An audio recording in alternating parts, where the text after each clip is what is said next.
Hi, my name is Kaizer. When I was 18 years old, I moved to Denmark for a year and a half, and I was isolated when I lived there.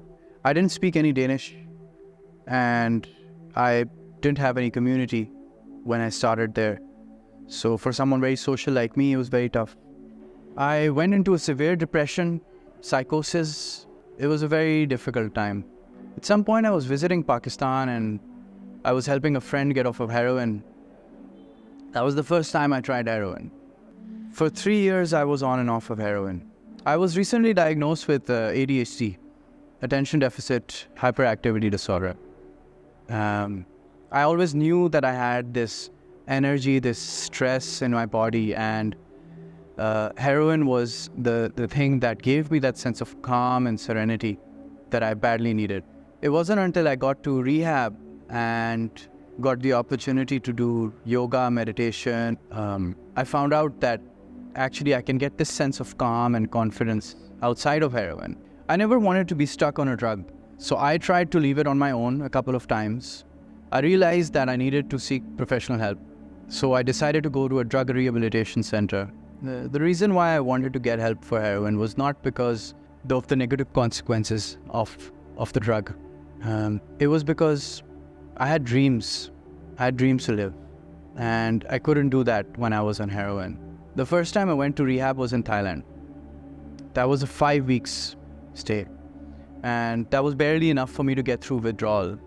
The second time I went to rehab was in Denmark, and over there they put me on a medication to reduce the symptoms of withdrawal from heroin. At the time I didn't speak Danish, so it was very tough for me to get anything out from the group therapy that happened there. I did benefit from one-on-one therapy. In therapy, I learned how to accept my emotions and tolerate them and process them, and that was very big. I had found it very difficult to cry up until then, and with therapy, I learned how to really feel my sadness and feel tears of gratitude. Through trauma therapy and meditation retreats, I really learned how to regulate my anxiety and find calm. I also did improvisation theater, where you build a story with other people, you learn how to let go, and you learn how to accept each other and yourself. Eventually, I began to teach this as well. Most importantly, having a community was very important for my recovery, especially a supportive and non-judgmental one.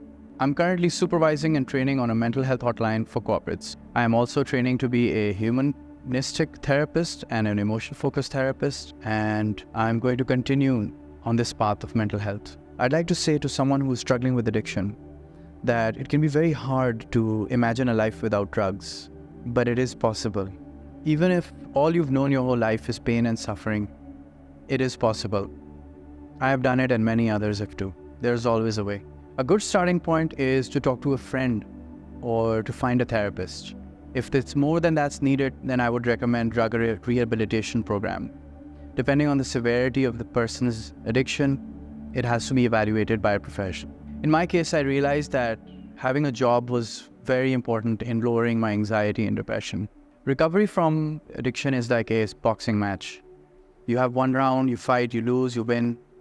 You have another round, you fight, you lose, you win. You fight again. You begin again. It's completely understandable to go through relapse. I always say, when you get knocked down, begin again.